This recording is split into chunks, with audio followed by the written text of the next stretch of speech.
Welcome back class 10th।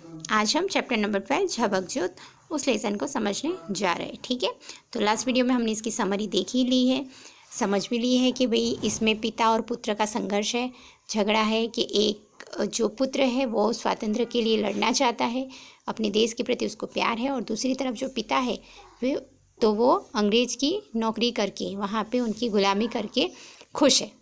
तो यही बात यहाँ पे इस नाटक में बताई गई है। ठीक है, तो अब हम लेसन की शुरुआत करते हैं। तो यहाँ पे फर्स्ट क्वेश्चन यही आएगा, ध्यान में रखना कि ये झबक ज्योत पाठ में दर्शाई गई हुई घटना कब की है। ठीक है, झबक ज्योत पाठ में आवेली घटना कया समयनी छे, तो ये ध्यान में रखना कब की है। 17 मई 1930। ओके, 17 मई 1930। હવે એ અંધારી રાતના 8, તો સમય કેવો છે? 8 વાગ્યા છે, રાતના 8 વાગ્યા છે। અને ઘર કોનું છે? ગામદેવીના રસ્તા ઉપર આવેલા સર અમલ દેરાસરીના बंगलाना ત્રીજા માળનું દીવાનખાનું। तो जो नाटक यहाँ पे दर्शाया गया है तो उसमें पहले बताया है कि भाई ये कब की घटना है? 17 मई। ठीक है, कौन सा सन था? 1930। और रात के थे या दिन के? तो अंधारी रात मतलब रात के 8 बजे थे। और कहाँ का घर था, किसका घर था, कहाँ पे था? तो गामदेवीना रस्ता पर आवेला सर अमल देरासरी। ठीक है, जो मेन कैरेक्टर है, जो दीपक के पिता है। ओके, बंगलाना त्रीजा माळनु दीवानखानु। तो ये जो उनका बड़ा सा बंगलोज है तो उसका 3rd फ्लोर का एक हॉल है जिसकी बात यहाँ के पे की गई है। अब यहाँ पे दीवानखानु जो है, हॉल जो है, उसका पूरा इंट्रोडक्शन यहाँ पे 3 से 4 पैराग्राफ में दिया है। तो इसमें भी छोटे छोटे क्वेश्चन आंसर निकल रहे, तो ध्यान देना। ओके, अब यहाँ पे फर्स्ट पैराग्राफ, अब वो दीवानखाना कैसा लग रहा है, उसमें क्या क्या है, ठीक है, उसकी बात करिए। तो काचना झूमरो वच्चे वीजळीना दीवाओ बड़े छे। ठीक है, बड़े बड़े कांच के झूमर लटकाए हैं और उसके अंदर लाइट जल रही है। उत्तर अने दक्षिणनी दीवालों, ठीक है, उत्तर और दक्षिण की दीवाल मतलब भी दीवालों में बाजूना ओरडामां जवानी साम सामा बारना पड़े छे। ठीक है, आमने सामने जो 2 डोर है तो वो आमने सामने जो कमरे हैं उसमें जाने की है। बारना पड़े छे मतलब दरवाजे पड़ते। पूर्व तरफ अगासीमा जवानी चाल छे। ठीक है, ये उत्तर दक्षिण की बात करी है। अब पूरब तरफ जो है जो रास्ता वो कहाँ पे जाता है? टेरेस पे। अगासीमा जवानी चाल छे, तो अगासीमा जवानो रस्तो क्या है? पूर्व तरफ। ओके, और पछी बागमा उतरवानी सीढ़ी, और दूसरी डायरेक्शन अब बताइए पश्चिम तरफ की। तो अब वहाँ पे बागमा मतलब बगीचे के अंदर नीचे उतरते हैं तो वहाँ पे सीढ़ी है। ओके, पश्चिमनो झरूखो रस्ता पर पड़े छे, और पश्चिम तरफ झरूखो मतलब बड़ी सी खिड़की, ठीक है, बालकनी टाइप की खुली सी, तो उसमें हम बैठ सकते हैं वैसी।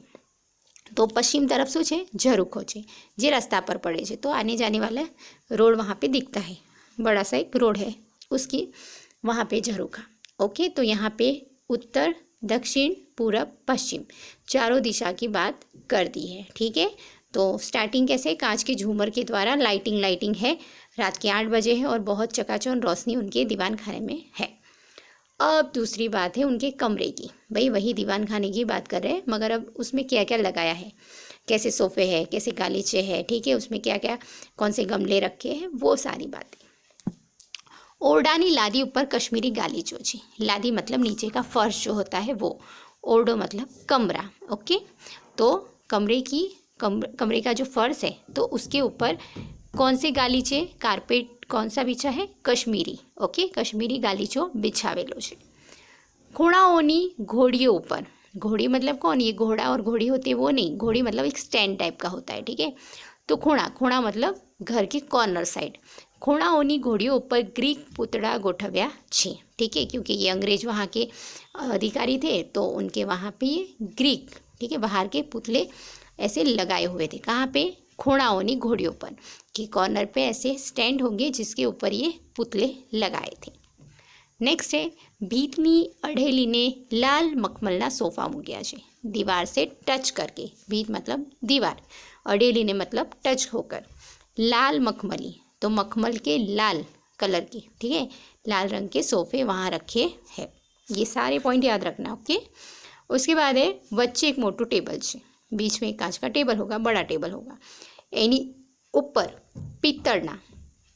पीतल की फूलदान, ठीक है, हमारे वहाँ मिट्टी की होती है, ठीक है, कांच की होती है, तो इस तरीके से अलग अलग फूलदान होते हैं, फ्लावर पॉट टाइप के, ठीक है। तो यहाँ पे उनके घर में किसके हैं? पीतल के। પિત્તળના ફૂલદાનમાં गलगोटा અને जासूदना सहेज करमाइला फूलों गोठव्या छे। सुबह से रखे होंगे तो वो सहेज मुरझा गए। करमाइला मतलब मुरझाए हुए, ठीक है। कौन कौन से दो फूल है? गलगोटा અને जासूद। ये दोनों के नाम याद रखना, फूल के नेम है, ठीक है। ऐसा क्वेश्चन आएगा कि अमल देरासरीना फूलदाનમાં એટલે પિત્તળની ફૂલદાનમાં કયા ફૂલો મૂકેલા હતા? ओके, तो गलगोटा અને जासूदना। और कैसे थे वो? थोड़े मुरझाए हुए। करमाइला એટલે मुरझाई गયેલા। બગીચામાંથી આવતો પવન ધૂપ સળીઓની સૌરભ લઈને પશ્ચિમના ઝરૂખામાંથી મંદ ગતિએ પસાર થઈ જાય છે। तो जहाँ पे ये दीवान खानू है, जहाँ पे दीपक सोया है, उसमें एक पश्चिम का झरोखा, जो खिड़की हमने बात करी है, वो झरोखा पड़ रहा है। तो बगीचे में से आने वाली, ठीक है, हवा, ठीक है, वहाँ खुला होगा थोड़ा, तो वहाँ से जो हवा आती है तो वो धूप सड़ी, मतलब घर में जो अगरबत्ती धूप जलाते हैं तो उसकी सौरभ, सौरभ मतलब खुशबू लेकर पश्चिम के झरोखे से निकल जाती है। तो इस तरीके से आमने सामने दरवाजे हैं, कमरे हैं, तो ये सारी बातें यहाँ पे बताई है कि अमल देरासरी का घर कैसा है। अब तीन पैराग्राफ नहीं हुए, 2 ही पैराग्राफ हुए। ऊपर की तो एक लाइन है, पर उसमें भी याद रखने वाले पॉइंट है। कब की बात है? 17वीं मई 1930।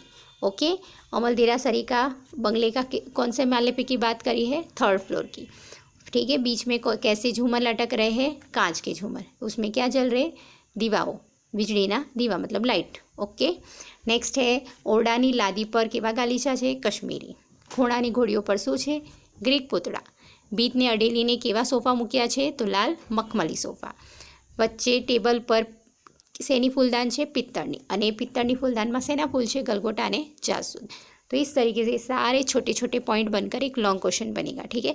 पर ये छोटे छोटे पॉइंट तुम्हें याद रखने ज़रूरी है, ठीक है। आज के लिए इतना ही, नेक्स्ट वीडियो में आगे के पैराग्राफ। Thank you.